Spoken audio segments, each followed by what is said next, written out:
Boa noite a todos. Agradeço por vocês terem entrado na sala virtual. É um prazer estar aqui com vocês novamente. Hoje eu convidei o professor doutor Marcos Pedrowski, um conterrâneo meu de campus, né, professor? Ele trabalha na UENF, é um professor da UENF. O tema do seminário e da palestra online vai ser os impactos sobre a saúde humana e o ambiente do uso intensivo de agrotóxicos no Brasil. O professor Pedrowski trabalha bastante tempo nessa área de agrotóxicos e tem uma enorme contribuição a oferecer para a gente. Então, agora passa a palavra para o professor e leve o tempo que o senhor quiser. E após o seminário, a gente faz, então, um bate-papo entre as pessoas da sala. Quem quiser tirar dúvida ou fazer perguntas, fiquem à vontade. Só vou pedir que todos fechem seus microfones, porque como a gente está lidando numa sala virtual, vários microfones abertos acabam gerando distúrbios na voz do apresentador. Então, vou pedir só que fechem os microfones e aí, no final da apresentação, cada um que quiser fazer pergunta, abra o microfone e faça suas perguntas. Mais uma vez, agradeço a participação, professor Pedrowski, e o senhor pode iniciar. Ok. Primeiro, agradecer o convite da coordenação do curso, Ciências Ambientais da Unirio. Prazer estar falando com todos que estão na sala. É uma forma diferente da gente conversar, né?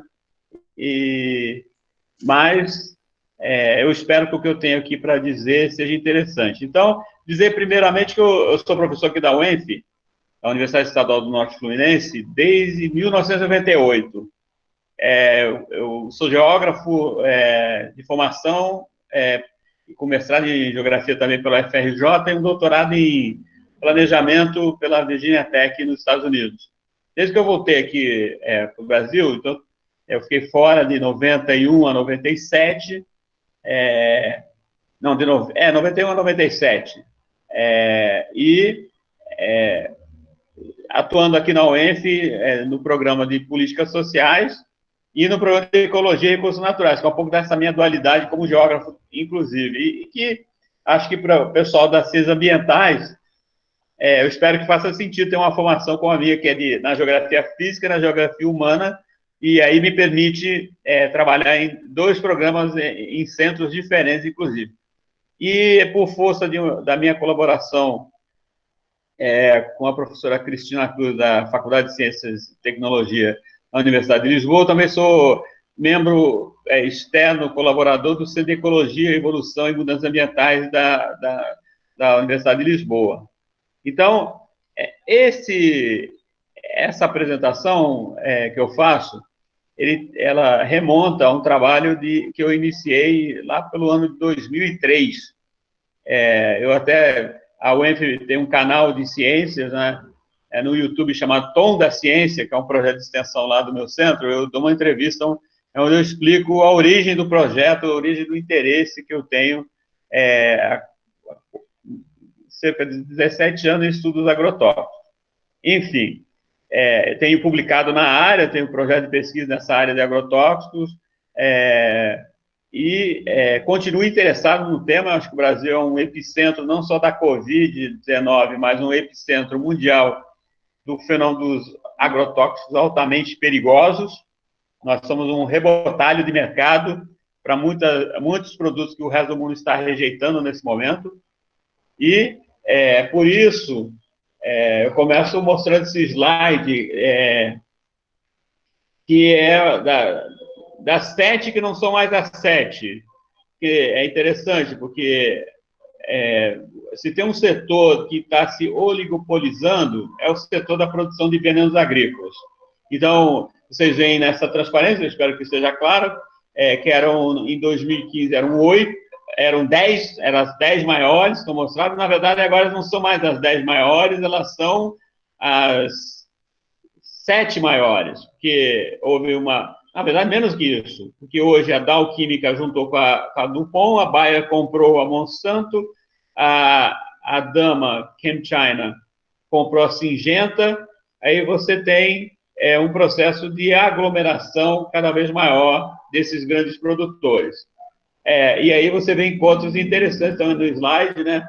Eu sempre mostro essa figurinha da Syngenta apertando a mão da ChemChina, na verdade, a ChemChina, que é uma estatal chinesa, comprando, assimilando a Syngenta, e agora a ChemChina assimilou a Dama também, construindo a nova Syngenta, e os chineses hoje representam quase que, tem alguns números, mas acho que é 70% da produção mundial de agrotóxicos que é feito na China nesse momento. Aí, essa é uma questão interessante, que os agrotóxicos são parte de um pacote tecnológico pós-Segunda Guerra Mundial. Antes da Segunda Guerra Mundial, o uso de agrotóxicos existia, mas era algo residual, e os restos dos produtos de guerra, inclusive das empresas alemãs, que serviram ao Terceiro Reich, estavam lá prontos para serem usados em alguma outra coisa. E graças ao pacote da Revolução Verde, liderado pelo Departamento de Agricultura dos Estados Unidos, nós vimos aí uma rápida assimilação de fertilizantes sintéticos e agrotóxicos na agricultura, como se fosse algo que nós não pudéssemos mais viver sem eles, quando durante 15 mil anos se produziu alimento sem precisar nem de fertilizante sintético, nem de agrotóxico. Mas essa figura, inclusive, mostra a evolução praticamente exponencial do consumo de agrotóxicos, e que eu digo sempre que essa figura ela está certa, e no eixo Y está o valor de mercado que isso tem tido no tempo, né? Então, isso me leva a dizer que, por exemplo, o Brasil hoje responsável pelo consumo de 20% do total de agrotóxicos em nível mundial, e que no ano 2013 o Brasil gastava em torno de 10 bilhões, sendo que no ano seguinte já chegou em 12 bilhões de dólares com gasto de agrotóxicos, e que entre 2000 e 2012 houve um aumento de quase 300% no consumo de agrotóxicos no Brasil. Esse é um número que mostra bem essa evolução de 2005 até aqui. Nós temos o ano de a aprovação de agrotóxicos, né, durante esses anos em que o PT governou o Brasil, se manteve num nível contínuo, mas muito mais abaixo de produtos aprovados do que, por exemplo, do governo Temer, que deu uma acelerada grande já em 2017, chegou em 2019, o governo Bolsonaro aprovou 503 agrotóxicos. E esse ano, até dia 4 de maio, já foram aprovados mais 185 agrotóxicos. Ou seja, e aí tem uma série de elementos que mostram que, na verdade, a gente está recebendo uma carga de produtos que estão sendo banidos em outras partes do mundo. E um problema, essa figura nem sempre fica clara, mas mostra, por exemplo, só a área de cultivo de soja, quantos países europeus caberiam dentro da área de cultivo de soja. Por exemplo, Bélgica é quase 11 vezes, Portugal quase 4 vezes, Escócia quase 4 vezes. A cana-de-açúcar também ocupa 3 vezes e meio uma Bélgica, 1,1 Portugal, 1,3 Escócia. E quando a gente vê esse espraiamento da soja com a cana no território nacional, elas estão meio que ocupando áreas congruentes. E isso explica, inclusive, por que aí nós mostramos eucaliptos e pinos, ou seja, dentro dessa área, isso está mudando, inclusive com o avanço da fronteira agrícola para o interior da Amazônia, mas a gente tem, então, uma sobreposição de áreas que recebem uma alta carga de agrotóxicos. E é preciso dizer que mais de 60% do agrotóxico utilizado no Brasil, talvez um pouco mais do que isso, são para apenas 4 culturas, que é soja, algodão, milho e cana. Ou seja, quando se fala que o agrotóxico é para viabilizar a produção de alimentos no Brasil e no mundo, não é verdade, porque a soja brasileira não é usada para consumo na União Europeia e boa parte não é usada para consumo na China, é usado para alimentos de animal, ração animal, porcos e bovinos. Então, esse é um problema. E aí você vê a evolução das exportações de soja e para onde vai. Boa parte da soja brasileira, quase 70% dela, vai para a China. Então, e daqui a pouco eu voltaria a falar da China, porque a China tem um papel interessante na atual economia brasileira. Mas aqui esse é uma transparência que mostra, por exemplo, a relação da China como principal consumidor de quais produtos no Brasil. Então, a China por estado. Então, a China é hoje a principal parceira do Brasil em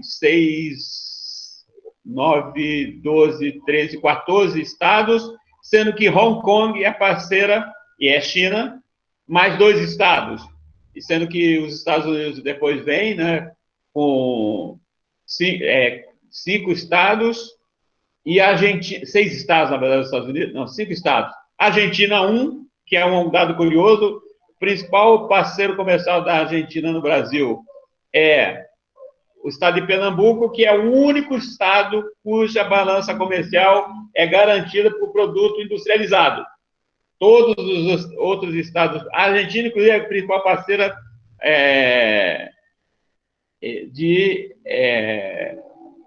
do estado do Amazonas por causa de preparos para a bebida.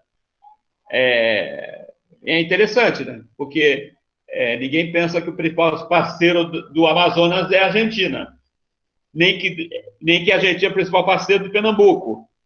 Enfim, mas isso tudo aqui mostra que o Brasil hoje está ancorado, isso já é sabido, num tipo de economia reprimarizada que tem na China uma forte dependência. Então, toda vez que a gente ouve, por exemplo, que a China é isso ou aquilo, que o Brasil tem que romper comercialmente com a China, é impossível. O Brasil não funciona sem a China. E aí, é interessante quais são os produtos, voltando agora mais para o agrotóxico, quais são os produtos mais comercializados no Brasil? Você tem, por exemplo, que é o glifosato, que é um herbicida, o Roundup, que é fabricado pela Bayer Monsanto, que é tida hoje como causadora do linfoma de non-Hodgkin.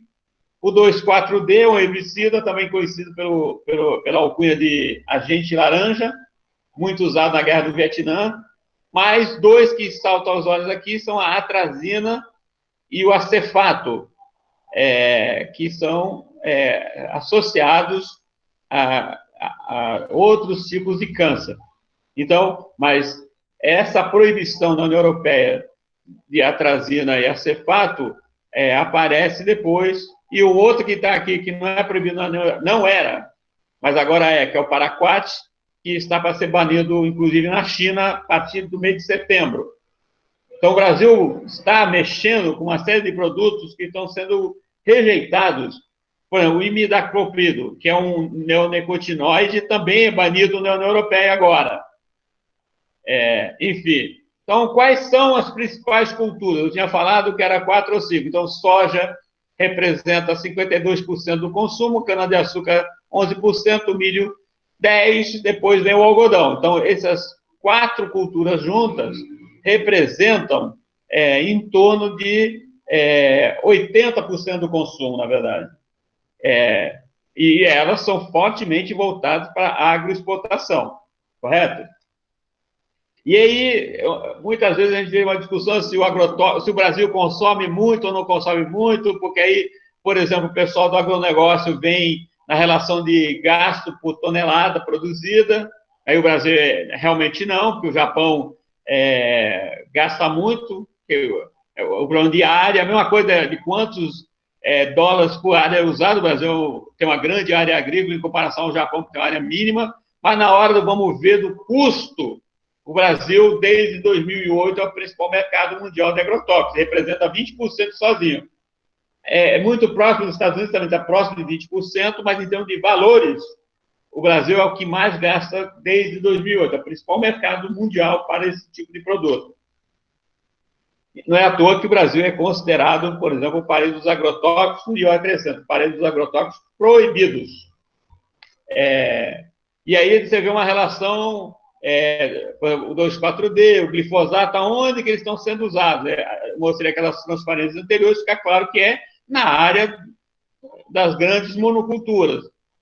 Aí aparece um problema, é o nível de tolerância que a legislação brasileira possui para resíduos de agrotóxicos. Eu voltarei a falar nisso no final. Por exemplo, para o feijão e para a malationa, a tolerância do Brasil é 400 vezes maior que a União Europeia. Aí nós temos que, para o melão, por exemplo, em relação a cefato, que é aquele produto que eu disse que é cancerígeno, 10 vezes maior que a União Europeia. Para os cítricos em geral, 20 vezes maior.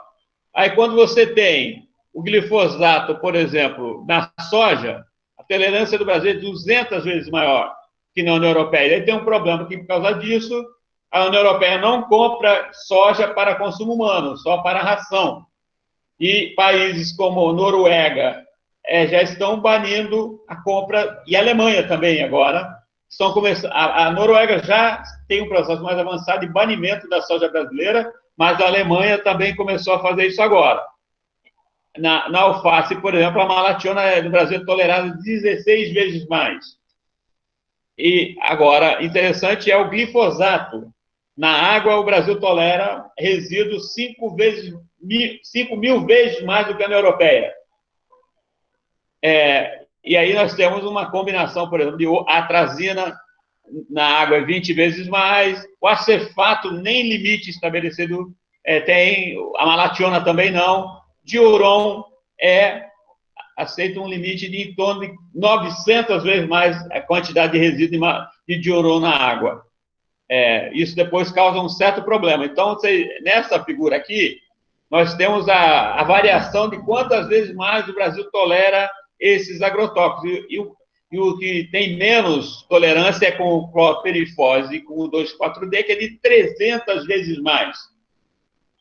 Daí você fala, mas está em micrograma por litro. Tudo bem, mas continua sendo uma ordem de grandeza de 2 vezes. 2 ordens de grandeza. E no caso do glifosato, de 3 ordens de grandeza a mais. Então, o Brasil está muito mais... está se tornando cada vez mais tolerante a termos resíduos de agrotóxicos na água, por exemplo. Falarei sobre isso daqui a pouco. E aí nós sabemos que os agrotóxicos, até recentemente, você tinha uma classificação no Brasil e, para a toxicologia humana, ela foi autorada. E essa toxicologia que era baseada na dose letal, ou seja, qual é a quantidade que nós precisamos para que um determinado agrotóxico mate. Não é que o categoria 4 não seja tóxico, ele precisa de mais agrotóxicos para matar. Enquanto um vai na gota, o 4 é no copo. Mas tomando um copo ou tomando uma gota, você vai morrer. Por isso que era baseado na dose letal. Agora virou um critério mais esfumaçado, que nem a Anvisa consegue explicar direito como que se classifica a toxicologia agora humana. E aqui eu mostro algumas figuras de implementos, e não sei se dá para ver, existia uma certa fumacinha, uma névoa saindo do implemento, porque é assim que a maioria dos equipamentos funcionam, e aí presente o efeito de deriva, que implica numa grande perda de produtos e que implica num gasto adicional, porque precisa de mais produto para chegar ao controle esperado de uma determinada praga. O que, na verdade, não são pragas, são partes dessa cadeia da vida que, nessa forma da agricultura, são pragas. E aí um aviãozinho, e o que vocês estão vendo aí é agrotóxico. E aí mais implemento, mais agrotóxico, estou chamando a atenção que eu quero falar aqui da deriva. Aqui uma série de trabalhadores em condições diferentes, trabalhando. Esse aqui isso ali está com uma bomba costal e trabalhando sem luva, sem macacão de proteção, e que também acontece com esse próximo aqui, que essa espécie dessa névoa, que é um agrotóxico qualquer, não conhecido no momento, mas ele trabalha só de bota, ok? Quando ele deveria estar de macacão, deveria estar de máscara, de respirador, de óculos, mas é assim que a maior parte do tempo acontece com o trabalhador rural no Brasil e em todo o mundo, aliás. Aqui, essa é uma fotografia, por exemplo, lá do Ceará, um dos lugares mais contaminados que nós temos no Brasil, por causa do cultivo de plantas, de frutas tropicais para exportação, né?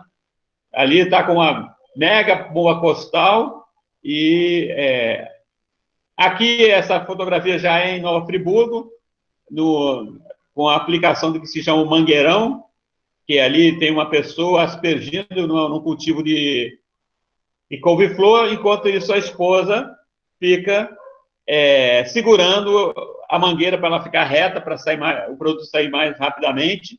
E eu sempre digo, se você quiser envenenar a sua esposa, a sua namorada, traga ela para o trabalho agrícola, porque os dois estão trabalhando sem nenhuma proteção.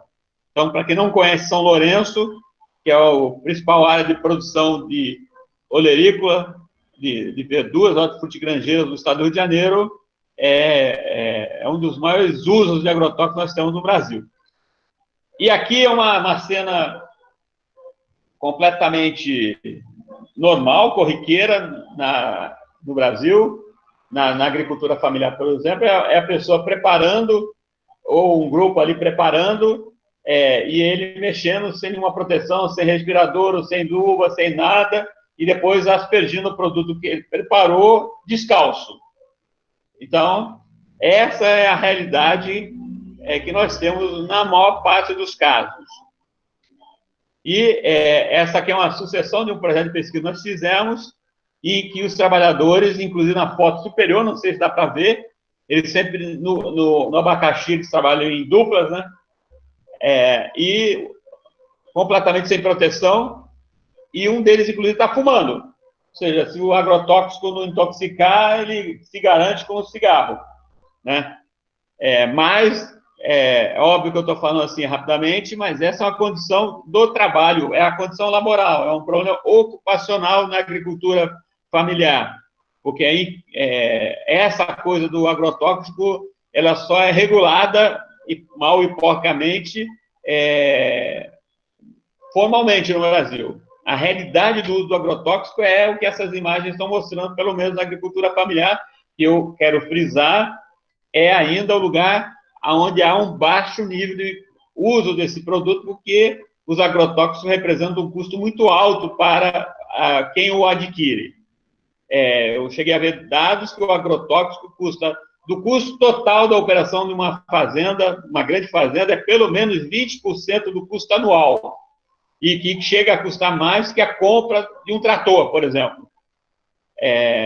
Ou seja, o agrotóxico, acima de tudo, é oneroso do ponto de vista econômico, ambiental e social.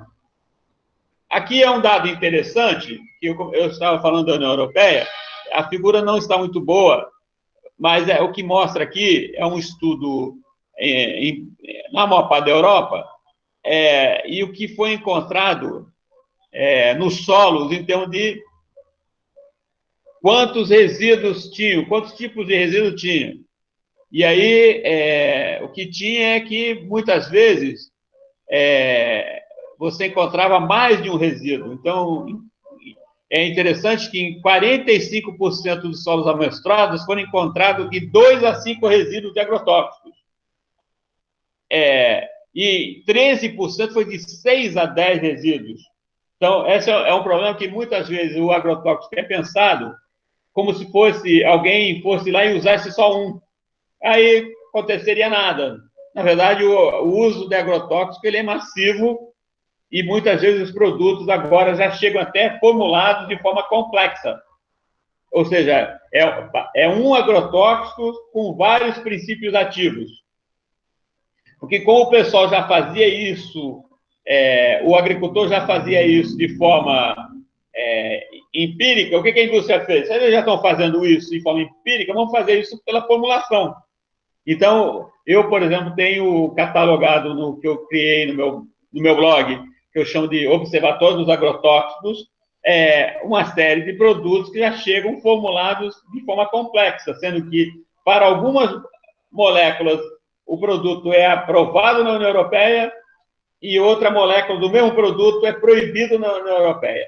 E aqui no Brasil é aprovado. Ou seja, é uma situação nova, é uma forma, inclusive, que a indústria tem tentado se adaptar para convencer os agricultores que um produto é mais eficiente do que outros produtos que já estão no mercado. Aqui, eu não sei se as figuras estão claras para vocês, mas o agrotóxico tem um ciclo desde que ele é aspergido.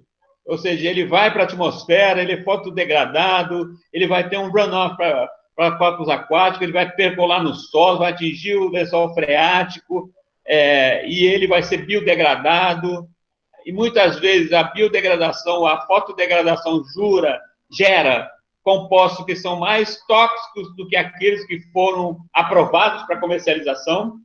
Aqui na UENF a gente teve um caso, inclusive, de um estudante que achou uma molécula no campo que era inexistente na literatura, ou seja, gerou um produto que não existia ainda. A fotodegradação de um composto gerou um composto que não se conhecia, um subproduto, um metabólito. É uma coisa impressionante. E aqui, essa figura aqui embaixo é um trator que mostra, inclusive, que junto com a inclinação do terreno, você tem algo que a deriva, que muitas vezes joga o produto diretamente no corpo aquático. Então, quem pensa que o agrotóxico é uma coisa que é regulada, certinha, não, é um processo como qualquer outro ciclo dentro dos sistemas terrestres, sistemas naturais, ele é de várias vias de transporte, de assimilação, de degradação, enfim, é muito complexo falar em destino de agrotóxicos no ambiente. Esse é um estudo que nós fizemos, foi publicado na Crop Protection, em que a gente mostra mais ou menos isso que eu já vim falando. Primeiro, nós usamos muitos produtos que são proibidos, essa é a primeira figura, produtos que a gente achou no assentamento aqui que estão proibidos, a maioria na União Europeia, estavam e continuam. A falta de entendimento das pessoas sobre para que precisam botar, usar para se proteger. A imensa maioria das pessoas, a indústria fala que as figurinhas que estão nas garrafas de agrotóxicos, nos galões, são instruções que os agricultores conseguem entender para se proteger, para ter melhores práticas, e a gente verificou que não, que a maioria dos agricultores não entende que está nesses pictogramas, nessas figuras. Eles entendem bem, por exemplo, para usar luva e para usar óculos de proteção, mas aí se usam ou não, são outros 500 que não usam, que o nível de uso é muito pequeno dos chamados equipamentos de proteção individual. E aqui a gente vê, por exemplo, no Mato Grosso, a distribuição e a concentração do que é, né, as principais cargas no Mato Grosso, e mais uma vez, de longe, algodão, milho, soja e cana, ou seja, é uma coisa, a proporção, também tem arroz e feijão, né? Mas de longe você tem esse trio, soja, milho e cana. E aqui nós temos as figuras por intoxicação no Brasil, em que a gente tem uma figura, essa figura da esquerda, tem intoxicação de crianças. Muitas vezes as crianças estão ou próximo da área de uso, ou são atingidos por aviões, por exemplo, ou tem acidentes domésticos. Então, tem muita criança no Brasil intoxicada por agrotóxico. Aqui, por exemplo, onde estão os grandes níveis de intoxicação, e a gente vê em São Paulo, por exemplo, você está nas áreas de plantio de cana e das monoculturas de árvores. Aqui, por exemplo, outro detalhe que é pouco falado é, por exemplo, a associação do agrotóxico com o suicídio dos trabalhadores. Como muitos desses produtos têm ação depressora no sistema neurológico, há uma alta taxa de suicídios entre os agricultores. E, por exemplo, o Paraná é um dos estados com o maior número de mortos por suicídio seguido, por exemplo, de Pernambuco. E Pernambuco é o quê? A área da fruticultura nos cordões de irrigação do São Francisco. Aqui é por idade, ou seja, você tem uma variação, e óbvio que o trabalho agrícola muitas vezes já começa antes dos 14 anos, mas você tem uma distribuição, e no sul você tem uma amplitude de faixa etária, sul e São Paulo, Minas, você tem uma distribuição da faixa etária muito mais ampla, porque o trabalho acaba atingindo as pessoas em faixas bem precoces. E uma associação, né, que já tem sido feita, apesar de ser negado pela indústria, é a associação entre o câncer e o agrotóxico. Esse aqui é um estudo que foi publicado na Frontiers in Public Health, e que mostra uma associação de quase 1 para 1 da prevalência de câncer de cólon com o uso de agrotóxicos. A reta de ajuste é 0,9271, porque estavam numa certa região, foram estudar por que tinha tanta gente morrendo de câncer de cólon. Aí foram ver se o cara era trabalhador, tinha contato no trabalho com agrotóxicos. E quando se fez essa associação, se viu que era direta. Aqui já é o glifosato no leite materno, um estudo feito no Piauí, em que se encontrou em muitas mães que estavam oferecendo leite contaminado, ou seja, a contaminação variou entre 46% e 83% dos leites maternos examinados, né? E isso, então a criança está tomando glifosato no leite materno, é disso que nós estamos falando. Um outro problema que eu vou falar agora é que cada vez mais nós estamos tendo detecção de contaminação de agrotóxico na água que a gente bebe. É uma coisa muito pouco falada, mas é um problema que já passou, em algumas áreas é agudo, em outras áreas é crônico. E pior é onde é o crônico, porque passa despercebido. Então, esse é um estudo que foi feito pela Unicamp lá em Araraquara, encontrar os agrotóxicos. Mas aí, o ano passado, foi liberado um estudo com base em dados oficiais que mostrou a distribuição dos agrotóxicos. São 27 que são testados, e quem quiser entrar no site da Pública, da Repórter Brasil, para ver por trás, na verdade, no portal Por Trás do Alimento, você vai lá e vê contaminação sobre água. E aí, por exemplo, eu fiz aqui Colatina, 27, esse aqui eu fiz para uma turma lá do Espírito Santo, quando eu fiz essa apresentação algum tempo atrás. Então, o município de Colatina foi 27, foram detectados, 11 deles associados a doenças crônicas, câncer, defeitos congênitos, distúrbios, e acima do nível permitido pela legislação. Campos, por exemplo, tem os mesmos 27 e 9.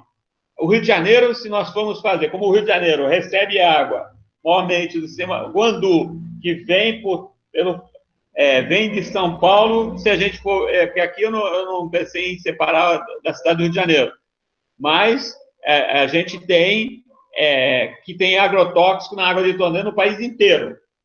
E esse é um problema que está invisível, e ele é disparador de uma série de outros problemas, de doenças que não estão corretamente identificadas, porque não se relaciona o consumo de água com agrotóxico, né? Então, aqui, por exemplo, esse é um é um programa que o governo Bolsonaro tem feito um esforço danado para descontinuar, que é o PARA, o Programa de Análise de Resíduos em Alimentos. Foi feito há algum tempo, mas mostrava, por exemplo, e continua sendo, que o produto mais contaminado que nós temos em qualquer hortifruti granjeiro é o pimentão, que é quase 9,2 pimentões em 10 estarão contaminados. Mas você também tem o morango, o pepino, o alface, a cenoura, o abacaxi, o tomate deu uma melhorada, porque nós estamos comendo tomates cada vez mais geneticamente modificados para serem tolerantes a certos agrotóxicos. E aí nós temos que é uma matéria que foi feita o ano passado, que fala lixo tóxico vai ser vendido aqui. Reclamos do Brasil porque o Brasil vai afrouxar as leis que controlam os agrotóxicos, que era a questão, foi um ano retrasado, na verdade, que era o pacote do veneno, que era liderado pela atual ministra da Agricultura, a Tereza Cristina. E aí está ela, que, por tanto defender os agrotóxicos, ela foi indicada a ministra da Agricultura. E agora ela está sendo fritada, não porque ela não tem sido eficiente, ela tem sido extremamente eficiente, é porque a Tereza Cristina não quer brigar com a China como quer o chamado setor ideológico do governo Bolsonaro, até porque a Tereza Cristina representa o latifúndio agroexportador. Então, essa ela está não cai no governo Bolsonaro, não cai porque ela é apoiada pela bancada ruralista. Se o governo Bolsonaro perder o apoio da bancada ruralista, né, nós teremos uma crise política ainda maior. Aí, eu havia comentado com vocês, esse é um relatório da Fundação da Floresta Tropical da Noruega, em que eles praticamente conseguiram impedir que os criadores de salmão continuem importando soja brasileira. No início do ano passado, a Rússia já mandou um aviso que vai parar de comprar soja brasileira por causa do glifosato. Enquanto isso, os piscicultores noruegueses, depois desse relatório da pressão toda que gerou na Noruega, também estão parando de comprar soja brasileira. E aí é interessante porque, por exemplo, no cultivo do café, você tem, por exemplo, 121 agrotóxicos sendo utilizados. A Nestlé parou de comprar café do Espírito Santo nas misturas dessas de cápsula. A Nestlé parou de importar do Brasil, do Espírito Santo, né, que é o grande produtor do café Conelon, por causa justamente do alto nível de presença do agrotóxico glifosato. Mas no café é interessante, dos 121 produtos usados, 30 são banidos na União Europeia. Aí a gente vê a soja, dos 150 produtos que eram utilizados em 2017, 35 eram proibidos na União Europeia. E por exemplo, ano passado, você tinha que... Agora mudou, está mais complexo a gente saber realmente o que está acontecendo, mas você tinha que, em torno de... A maioria dos produtos é medianamente ou altamente tóxico, né? Então, quer dizer, medianamente, altamente e extremamente. Mesmo depois de todas as mudanças, dos 503 agrotóxicos, cerca de 20 e tantos por cento, pouco mais de 20%, era extremamente tóxico. E aí a gente vê aqui, por exemplo, a quantidade de uso de inseticidas no Brasil. O Brasil é o país que mais usa inseticida no planeta. E essa classificação aqui dos inseticidas que eram usados no Brasil em 2017, qual era o nível de toxicidade deles, vocês não sei se percebem, sendo que a maioria era o que eles chamavam de moderadamente tóxico, mas nós temos aqui altamente tóxico e extremamente tóxico. E a minoria era de baixa toxicidade, mas, mais uma vez, lembrando, não é porque se diz que é baixa toxicidade que é não tóxico, não é isso. É só a diferença de quanto de agrotóxico precisa para matar um ser humano, por exemplo. E aí nós vemos países, como é que tem expandido o uso de agrotóxicos no Brasil. O Brasil, por exemplo, entre 2000 e 2015, aumentou a área plantada em 8% e aumentou o uso de inseticida em 152%. Então, nós não estamos tendo uma expansão da área plantada, nós temos uma intensificação do uso de agrotóxico. E é óbvio que o ano passado, já graças a vários neonicotinoides e ao fipronil, você está tendo o que a gente chama de massacre das abelhas no Brasil. Então, você teve perda de 1 bilhão de abelhas calculadas no sul do Brasil. Então, nós temos uma atenção muito grande à produção de mel no Brasil nesse momento. E que vai ser agravado porque está se liberando cada vez mais o fipronil para uso, porque na União Europeia e nos Estados Unidos só se usa fipronil em casos extremos, inclusive de carrapatos. Então, no Brasil se usa fipronil como se fosse para qualquer coisa. Não, não, o fipronil é extremamente tóxico e é uma ameaça real às abelhas aqui no Brasil. Sem falar que nós temos o imidacloprid. Aqui é uma figura interessante, eu estou me aproximando do final, que tem a ver com os agrotóxicos altamente perigosos. Então, o Brasil, por exemplo, a carga de agrotóxicos no Brasil, que você está nessa categoria, para a soja é de 51%, para o milho 50%, para o algodão 69%, para o arroz 43%. Ou seja, o Brasil não está só usando muito agrotóxico, o Brasil está usando muito agrotóxico altamente tóxico. E nós estamos num certo voo cego por causa das modificações que ocorreram na classificação de toxicidade. Enquanto no resto do mundo se está apertando a classificação, no Brasil se está afrouxando. Ok? Por exemplo, o glifosato, a Monsanto ganhou muito dinheiro com o glifosato, mas a Bayer está pensando em, inclusive, parar de produzir glifosato para ver se ela não vai falir por causa do glifosato. E aqui no Brasil, o glifosato é aprovado várias formulações. No controle que eu fiz dos 688 produtos aprovados, tem dezenas de formulações de glifosato e com classificações diferentes. O que me leva a crer que você tem glifosatos mais, como se diz, concentrados do que outros sendo aprovados.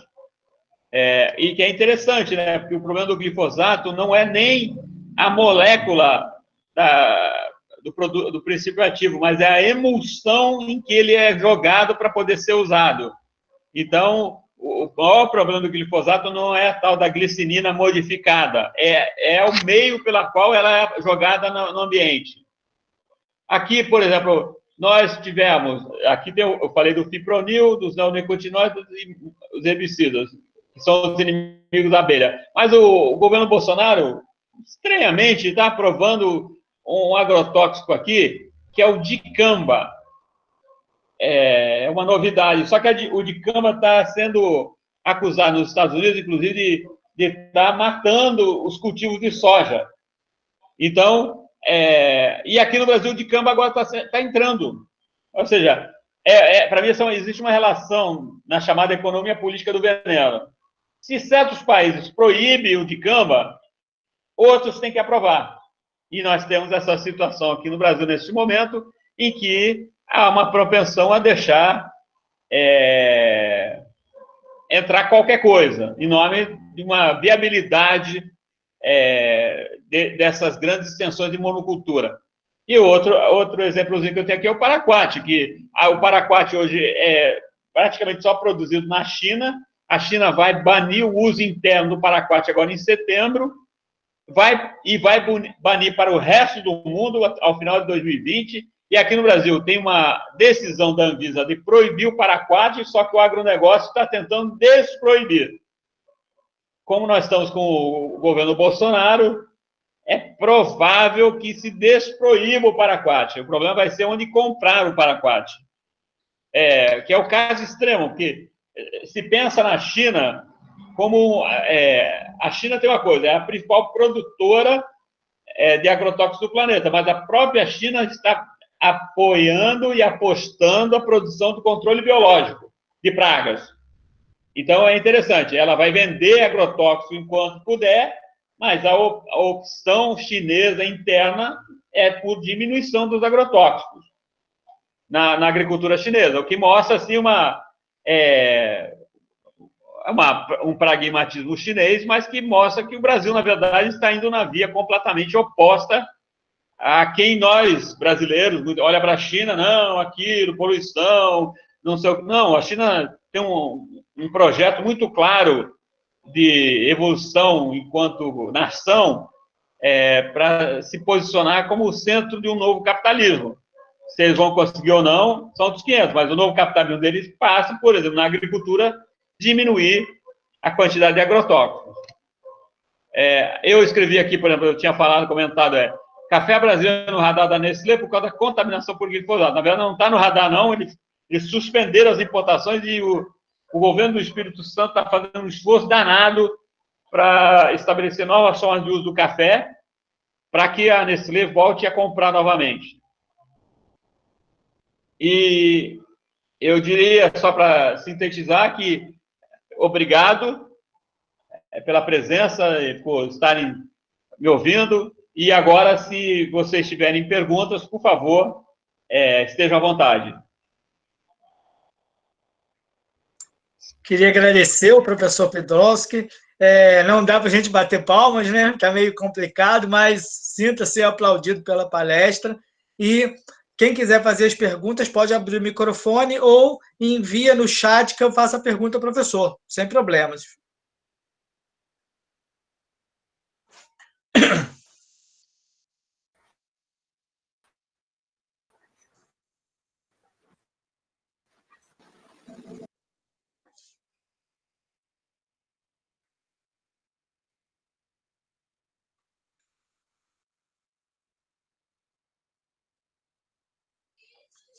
Professor, o senhor nos ouve?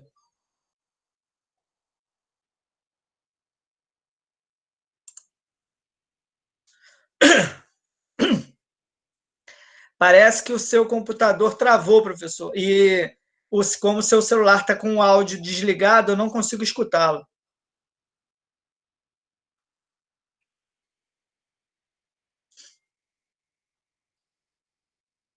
Agora nós podemos ir só pelo telefone, né?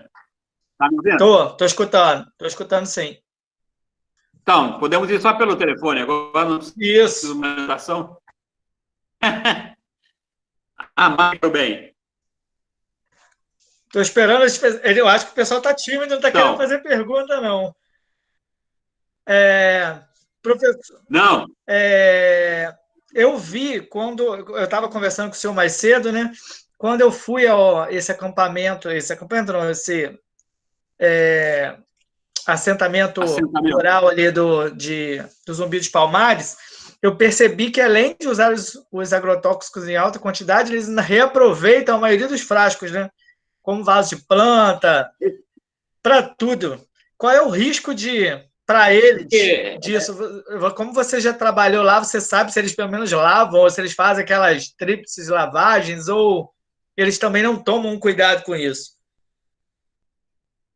Olha só, César, a prática é que é muito diferente. Tem gente que usa, até porque a gente tem insistido esses anos todos, que não se trata apenas de a gente ir lá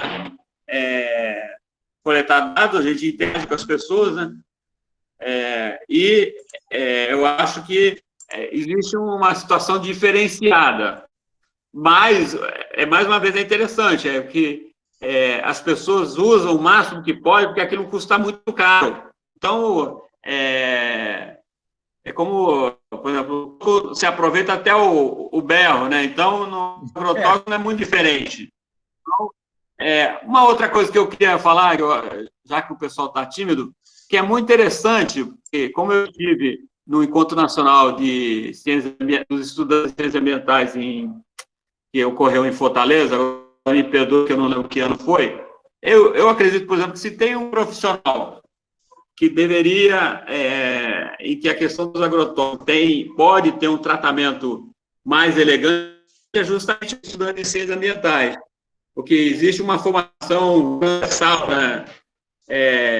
E, lamentavelmente, na formação, por exemplo, dos agrônomos no Brasil, nós temos a visão pró-veneno.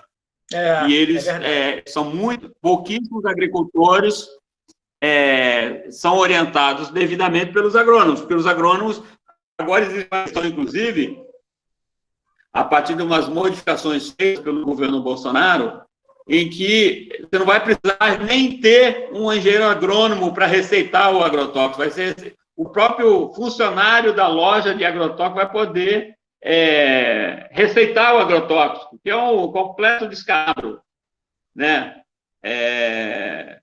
Então, nós nos encaminhamos para que haja uma desregulação completa do sistema de liberação e uso, o que vai implicar que tenham pessoas profissionais que consigam entender esse processo de uma forma transdisciplinar. E por isso que eu acho que eu sempre tento vender esse meu peixe, que as pessoas deveriam se interessar mais pelo agrotóxico para estudar, para trabalhar, porque, na verdade, se tem um grupo profissional que pode entender isso de forma mais integrada, são as ciências ambientais, né, César?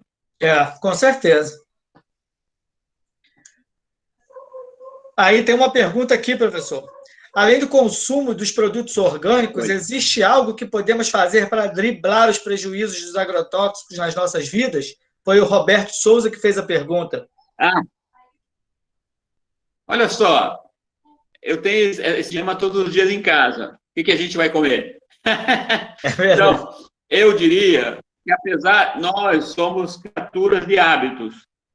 Então, eu diria que uma das questões básicas é que as pessoas não insistam em comer sempre a mesma coisa e sabendo que aquela mesma coisa está entre os produtos mais contaminados.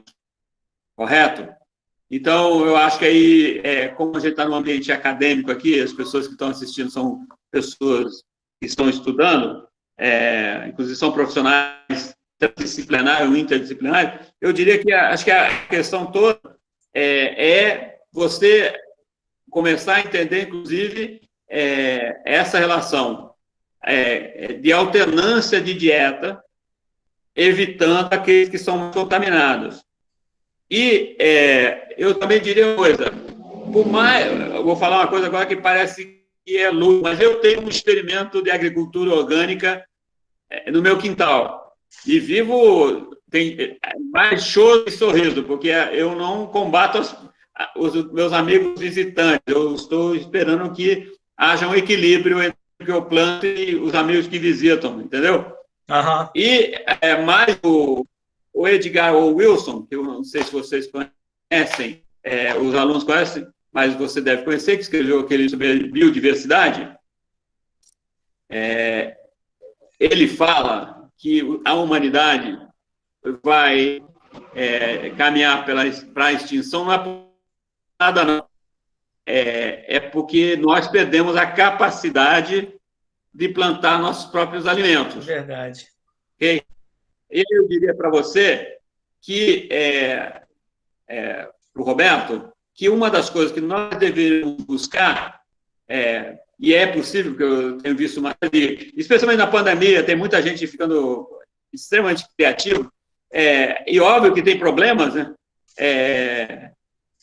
Mas tem gente que já há algum tempo, e a Europa está se encaminhando para fazer isso, as pessoas estão plantando seu próprio alimento. É. E aí, qual o alimento? Porque, um exemplo impressionante é Cuba, porque todo o embargo de 60 anos em Cuba, o que os cubanos fizeram? Desenvolveram a agricultura orgânica, não tem agrotóxico em Cuba. E eles plantam nos telhados. Então, muita produção que você, quando tinha turismo em Cuba, antes da pré-pandemia, você vai lá nos restaurantes cubanos, o cara está ali, ó, comida fresquinha, veio da onde? Veio do telhado, pô. Então, nós temos que começar a reaprender. Então, minha resposta é vários caminhos, né? Aprender a fazer uma alternância, aprender a plantar a sua própria comida. E eu acho também que a gente tem que mudar um pouquinho o conceito estética da comida.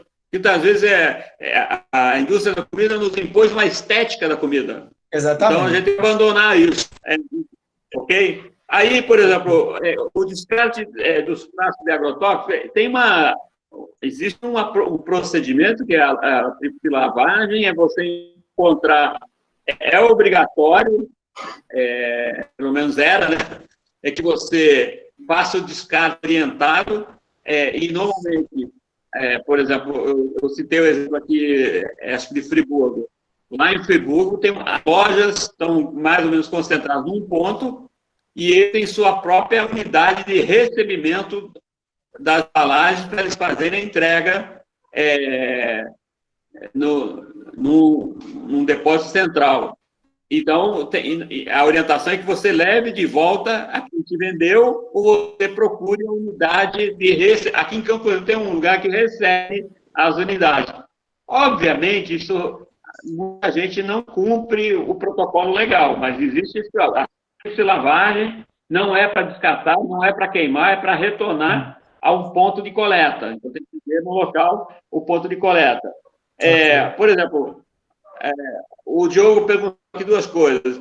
O glifosato é muito interessante, porque o glifosato, a principal característica dele ele age na corrente sanguínea e provoca o linfoma de Hodgkin. Aí, como é o caminho disso, eu não sei. O DDT tinha um problema, por exemplo, como era base de mercúrio, fazia uma ligação com o sistema neurológico. Mas o glifosato... mas aí o glifosato é interessante. O linfoma de non-Hodgkin é a coisa pelo qual ele se tornou famoso. Mas também tem trabalhos que falam que ele causa problema no sistema glandular. Aí, qual é o sistema glandular? Todas as glândulas do corpo humano, o sistema endócrino. Então, mas daí o aparelho, as glândulas sexuais, essas também. Então, eu diria para você que ele também fala em biomagnificação. Esse não é um problema de biomagnificação, aqui não se trata disso. É óbvio que se você comeu um peixe que foi lá e se alimentou de mercúrio, você vai ter um problema de comer um peixe de mercúrio. O problema dos agrotóxicos é muito mais de ciclagem. Se você come muito, o corpo não terá tempo de se livrar de todos esses compostos, eles vão começar a acumular. E aí você vai começar a afetar certos órgãos e você terá falência renal, você terá problema de fígado. Por isso, o câncer é tão comum em diferentes formas. Porque você está exposto também. Isso também para o Covid, para o coronavírus, qual é o grau de exposição que você tem? Se você for num hospital, trabalhar no hospital, vai estar em infecção do coronavírus muito grande. Se você não for, ficar em casa, a chance é menor. A mesma coisa com o agrotóxico. Se você trabalha com agrotóxico, se você comer perto do agrotóxico, se você tiver contato direto com a água que contaminada, aí todos os problemas do mundo vão acontecer, porque nosso organismo não tem capacidade de ciclar tanto impacto. Aí, por exemplo, o Diogo também perguntou assim, tem algum jeito para você limpar os agrotóxicos? Olha só, Existe uma discussão sobre isso. Para determinados agrotóxicos, resolve a lavagem. Para outros, por exemplo, o abacaxi, quando você chega no final, eles jogam lá os aceleradores de amadurecimento, que são um coquetel de hormônios. Aí você vai fazer o quê? Vai tirar a casca e não vai fazer chá dela. Como era muito costume. Hoje não pode fazer chá de abacaxi de jeito nenhum, porque tem os agrotóxicos, eles ficam fora do fruto, mas eles são sistêmicos, eles ficam do fruto.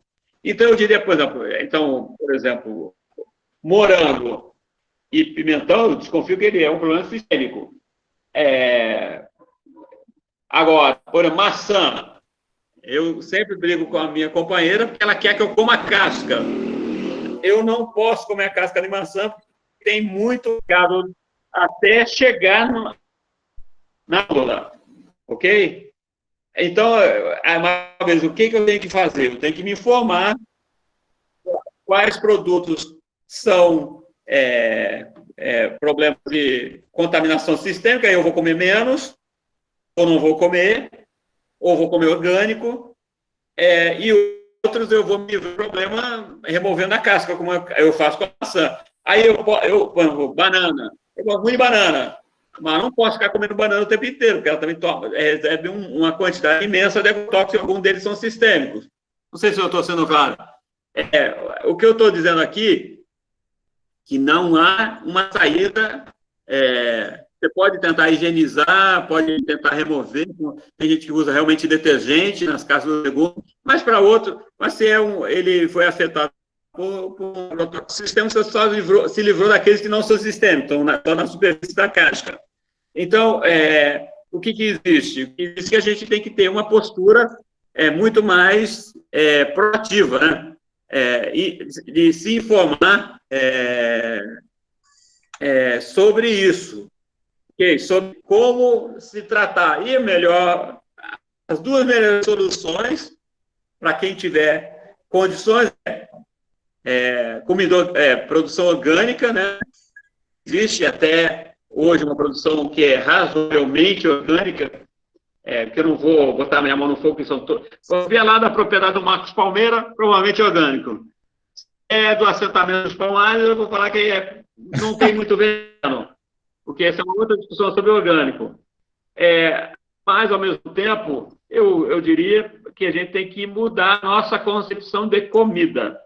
Existe uma literatura imensa sobre isso, sobre comida industrializada, sobre novas formas de comer. Eu quero lembrar que, ao contrário do que tem sido dito, o coronavírus do que as pessoas no mercado de Wuhan têm um morcego. Isso é lenda. A contaminação de Wuhan veio da proximidade das megas fazendas de gado e de porcos com os morcegos sobre as quais os territórios foram construídos. Então, é uma grande desinformação o cara achar que foi a dieta dos chineses que causou a pandemia. Não, tem algo mais grave. Tem fazendas ali naquela região de Wuhan de 80 mil vacas, 200 mil porcos. E eles estão interagindo com os morcegos. Eu moro aqui numa casa que tem, por exemplo, um pé de jambo, e eu tenho uma série de amigos voadores que moram aqui, meus vizinhos. E eles despejam todo tipo de semente aqui, inclusive eu fico batalhando para que não cresça um monte de árvore no meu quintal. Então, a gente tem que entender que existe uma alteração do território dos morcegos, por exemplo, causada pelas megas fazendas industriais da China, que não sei se as pessoas sabem, a China hoje tem o maior plantel de vacas do planeta, o maior plantel de porcos do planeta, e por isso vai ter outras pandemias na China, não tem jeito. E nós vamos ter no futuro mais pandemias. Não é porque os chineses comem coisas horrorosas. Eu já estive na China 2 vezes. Isso é um mito sobre os chineses. Eles estão comendo, lamentavelmente, para a Amazônia, estão comendo muita carne brasileira. Então, nós temos que pensar nessa mudança, né?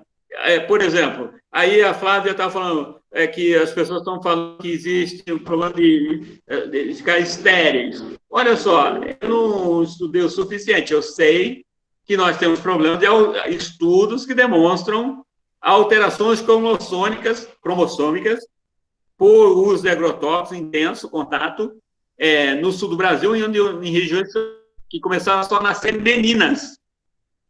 Aí foram estudar por que os caras só estavam tendo meninas, as famílias só tinham meninas, aí detectaram uma alteração cromossômica, que gerava só meninas. Então, agora, que tem produtos que podem deixar o agricultor estéril, pode, mas aqui no caso, eu diria que o meu conhecimento de causa diz que o uso não é tão intenso para ter esse efeito.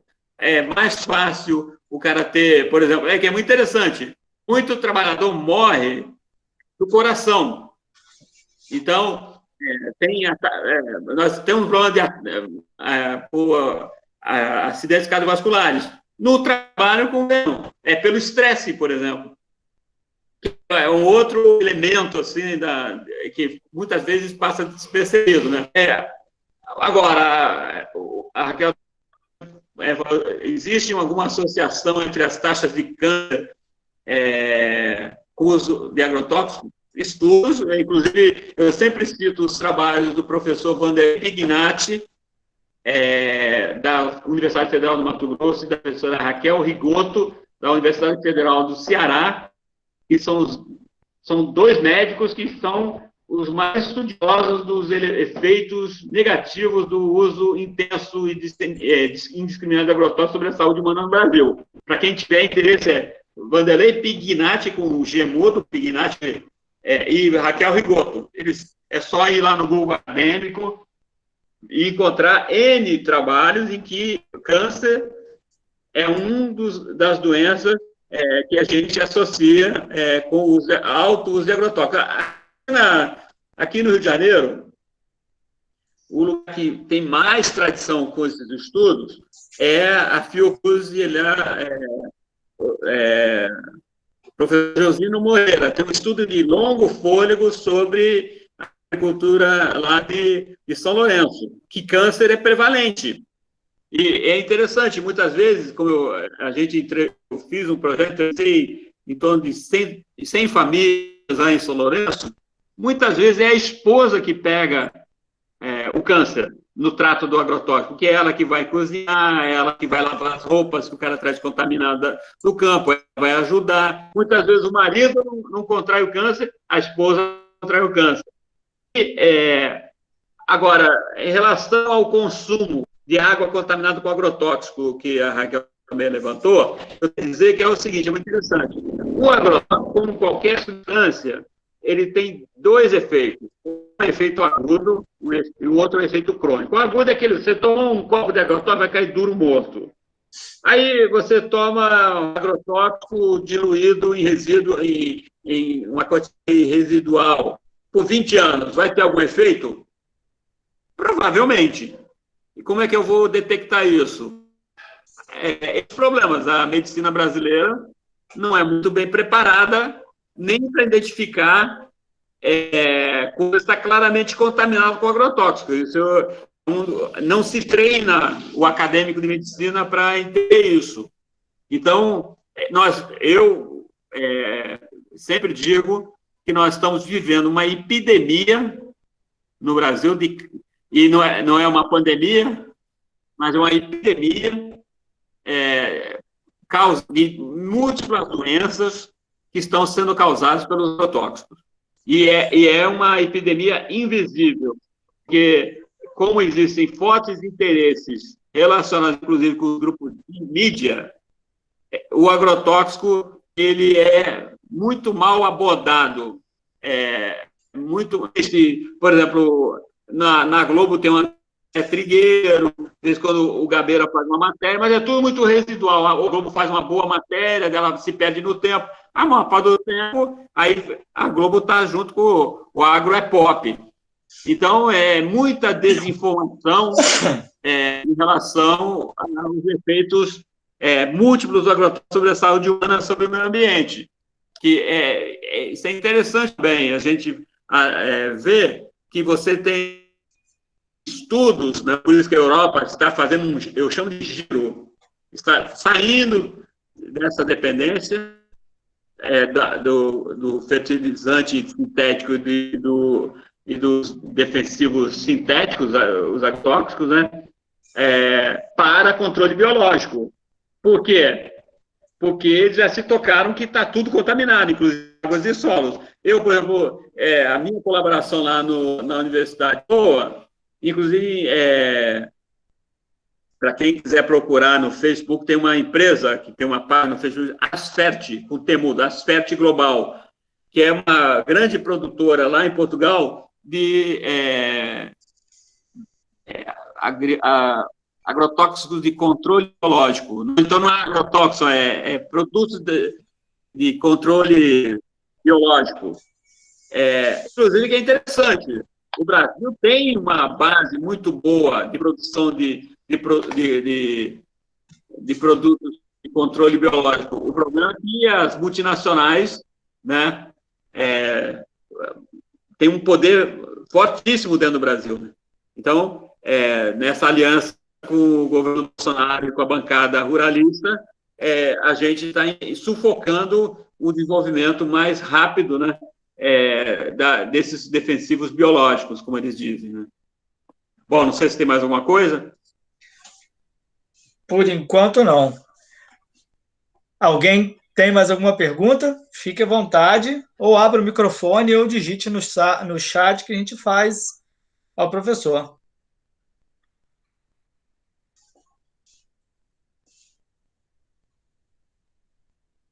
Não, eu queria fazer uma pergunta. Pode fazer.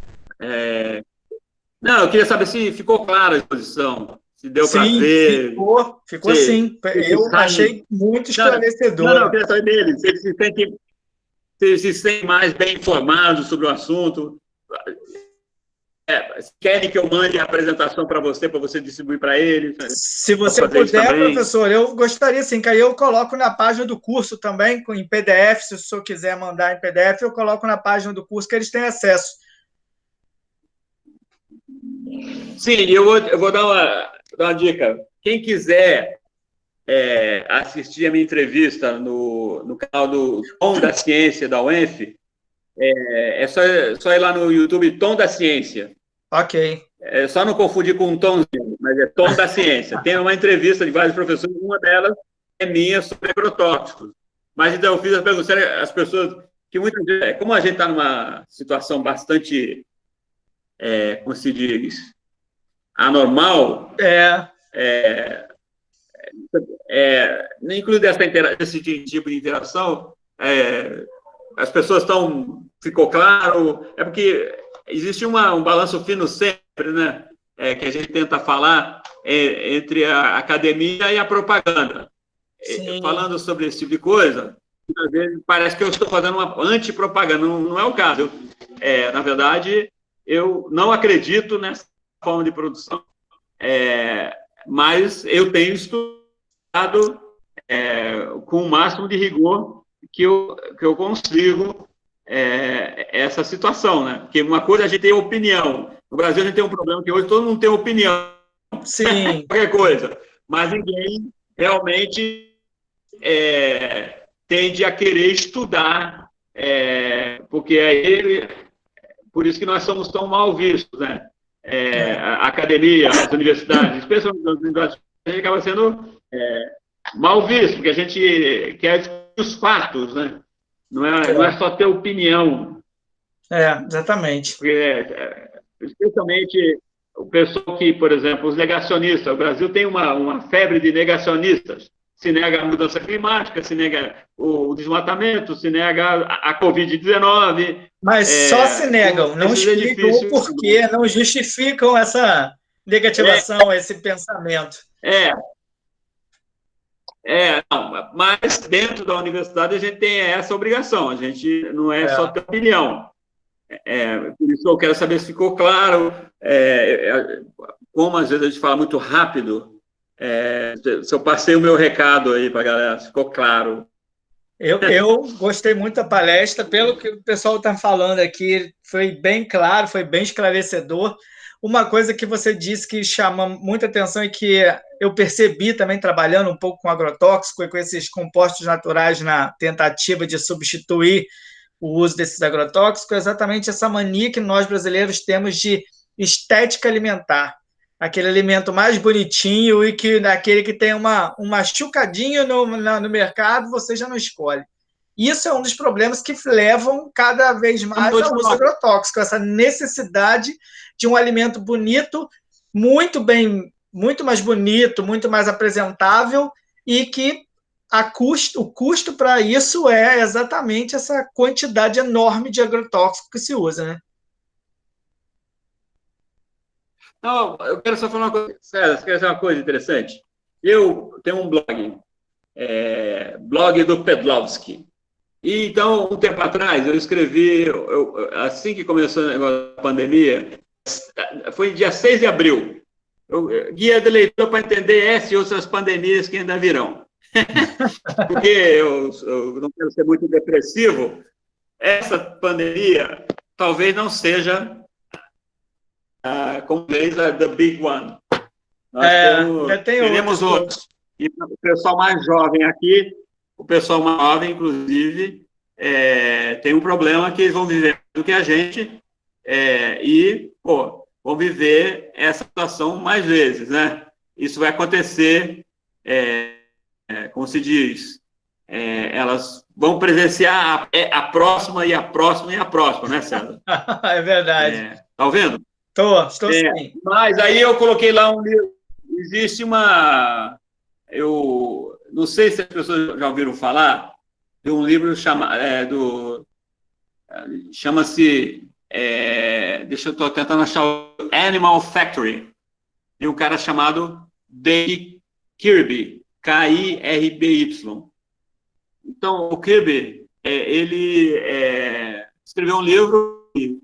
Esse livro tem uns mais de 10 anos, mas ele explica, inclusive, alguns dos problemas que a gente vê na China acontecendo na Carolina do Norte, na Virgínia, com as megas fazendas que existem lá. Aqui, por exemplo, aqui no Brasil, nós temos aquelas mega fazendas de porcos lá em Santa Catarina. Aí, Kirby tem vários outros livros, né? Tem um outro chamado Food Inc., que é toda na mesma... Ou tem um outro chamado of Destruction, que são de autores que estão acompanhando o percurso da indústria da comida. Tá? E aí eu diria para você o seguinte, não somos só nós que somos imprensados por essa estética da comida. Na verdade, a estética da comida ela está sobre nós, intensa. E o agricultor, por exemplo, cara, se plantar por exemplo, eu adoro o quiabo, mas muita gente perde quase toda a produção porque o atravessador que compra o quiabo dele vem com uma régua do tamanho ideal do quiabo. Se o quiabo, cara, não couber naquela medida, o quiabo é descartado. Porque, esteticamente, não vai ter venda. Então, é interessante. E, por exemplo, muitas vezes, eu discuto isso muito com a minha colega lá de Lisboa, que vinha me vender essa história. Nós tínhamos um problema, que não tem comida suficiente no mundo. Na verdade, nós temos um problema brutal de desperdício de comida. Nós estamos produzindo comida demais e comendo de menos. Exatamente. E aí, você tem todo um impacto ambiental e social que não é contado, porque fica uma pressão, até os cientistas que ficam, todos os cientistas dessa área de controle biológico, no mundo, a falta de comida. Aí eu falei para ela, vocês estão errados, não há falta de comida. Então, errado, né? E é interessante, compra o mantra, não só que falta comida, mas que existe uma comida que seja bonita. Então, nós temos agradável. O mamão não pode ter a pinta, aquela estrutura rajadinha lá, porque entra no mercado mamão que tem aquilo, vai ser mais doce. Mas esteticamente não se come esse mamão, não se vende. Então, eu acho que tem muita gente que, não, o mundo pós-pandemia vai ser diferente, vai ser melhor. Não, não vai ser melhor. Vai, quanto a isso, com certeza não, né? Vai ser pior, provavelmente. Não, vai ser pior ou vai ser melhor, vai depender do que todos nós faremos. Porque não existe essa saída, ou vivendo no sistema que prega o extremo individualismo, ninguém vai repentinamente, só porque um vírus matou quantas mil pessoas, as pessoas vão ter uma consciência ambiental. Então, por isso, mais uma vez, que eu quero vender esse meu peixe, o cientista ambiental, que está numa... A formação é uma...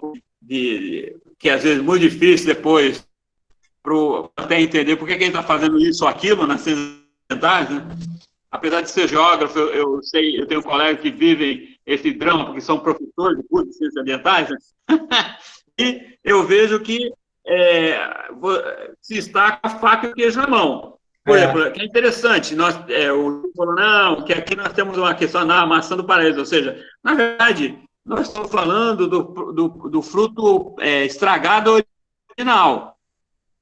Nessa discussão sobre a estética da comida, sobre...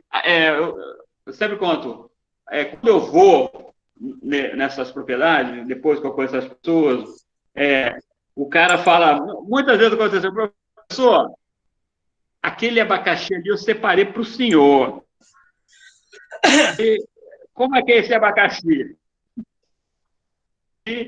É pequeno, mais feioso, mas tem um detalhe. Docinho, não recebeu agrotóxico. Então, é interessante. Aí uma vez eu estou numa atividade, assim, dessa atividade de política, e eu deu um belo abacaxi para minha colega, que é professora da UF. Ela riu, olha que bonito. Eu falei, querida, esse aí está forrado de agrotóxico. Aí, então, quando você vai no mercado, algo muito grande, para aqueles que já estão tentando fazer uma transição,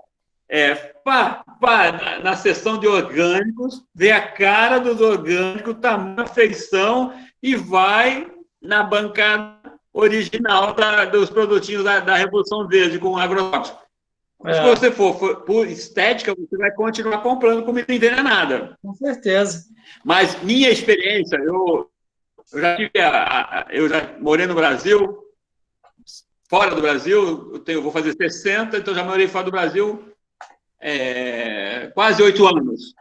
E andei bem na Europa e morei nos Estados Unidos quase 7 anos. Quando eu cheguei nos Estados Unidos em 1991, no supermercado, era aquela comida ali. É isso aqui que tem. Muita quantidade e tal. Quando eu voltei, foi em 91. Eu saí de lá em 97. Voltei para fazer o pós-doutorado em 2005. Aonde eu fui morar, você tinha uma setinha para a esquerda e para a direita. Para a direita, orgânico, para a esquerda, normal. Já, nos Estados Unidos já mudou. As fazendas corporativas já giraram a produção do orgânico. E por isso que nós estamos aqui com esse do agrotóxico. As multinacionais do veneno tinham que desviar o agrotóxico que está saindo dos Estados Unidos. Então, nós temos que ter essa consciência. E aí eu te falo, é fácil fazer o giro? É fácil mudar? Não. Como aqui essa sala ainda tem vários jovens que querem ter filhos saudáveis, por exemplo, muita gente associa o autismo com o glifosato. Estudos diretos, mas o glifosato é associado ao autismo. Aí essas crianças com tanto autismo, muitas vezes o cara fala assim, não, o cara está... isso eu falei assim para minha esposa, que meu filho ele não tem alergia a basicamente nada. Aí, come que um desesperado. Aí, e ele não tem alergia a nada. E tem vários colegas dele são alérgicos a glúten. Crianças com alergia a glúten. Aí ela falou assim, que bom que Marquinhos não tem alergia a glúten. Eu falei, não, mas não tem alergia a glifosato. Essa a questão. Muitas vezes essa relação não está detectada porque os estudos que estão relacionados ao padrão de detecção, a associação das doenças a esses produtos ainda estão engateando dentro da própria medicina. Ok? Então, minha palavra aqui é o seguinte, nós, especialmente alunos, porque eu não sou daqueles que falam, não, nós temos que fazer um compromisso com o retorno ao mundo idílico, do mundo do Éden, isso não vai acontecer. Mas nós plantamos coisa de 15 mil anos de um jeito. Esse tipo de plantio da Revolução Verde tem 70 e já não deu certo. Esse jeito não deu certo, é fato. Tem que ficar se martirizando para fazer uma rotação para fora, como se diz, da produção industrial de venenos. Isso aí contra, inclusive, todo o exato que a gente teve ao longo da evolução da agricultura pelos seres humanos desde o Neolítico. Pô. Então, é interessante, inclusive, que a Vandana Shiva, não sei se os alunos já ouviram falar da Vandana Shiva, que é uma das, como se diz, uma das gurus aí da agricultura orgânica. Ela fala que, na verdade, a agricultura tradicional é regredir a ela, é avançar de volta a ela, entendeu? Enfim. Sim. Muito bom, concordo. Nós temos um problema sério de achar que a agricultura convencional nos levou ao futuro, mas, na verdade, ela nos levou de volta aos primórdios, onde não deveriam ter... Muitas das coisas deveriam ter sido melhoradas e não pioradas dessa forma. Porque é uma coisa interessante, César, e os colegas estão na sala ainda. Muito se fala da Covid-19, mas as pessoas... eu, por exemplo, estou em 3 idades. Eu sou hipertenso, sou obeso e tenho açúcar alto. Tudo isso tem a ver com estilo de vida e com dieta. Inclusive, a quarentena tem sido muito bom porque eu tenho feito bastante exercício na bicicleta. Já dei uma volta no planeta em 2 meses. Então, mas que é interessante, né? Porque a gente... eu quero mencionar, inclusive, 2 grandes vendedores de hambúrguer brasileiros, o outro eu não sei, que é como é que é? O Truck Burger, e o cara do Madeiro, que querem que as pessoas voltem a trabalhar em hambúrguer. Se depender de mim, o Madeiro não vende mais um hambúrguer, porque é uma carne amassada, da pior qualidade possível, e que é vendido caríssimo para nós. Que é interessante, né? Meu filho ontem falou, quando eu crescer, ele está procurando emprego. Eu poderia trabalhar no McDonald's, porque, na verdade, ele está interessado em comer um hambúrguer.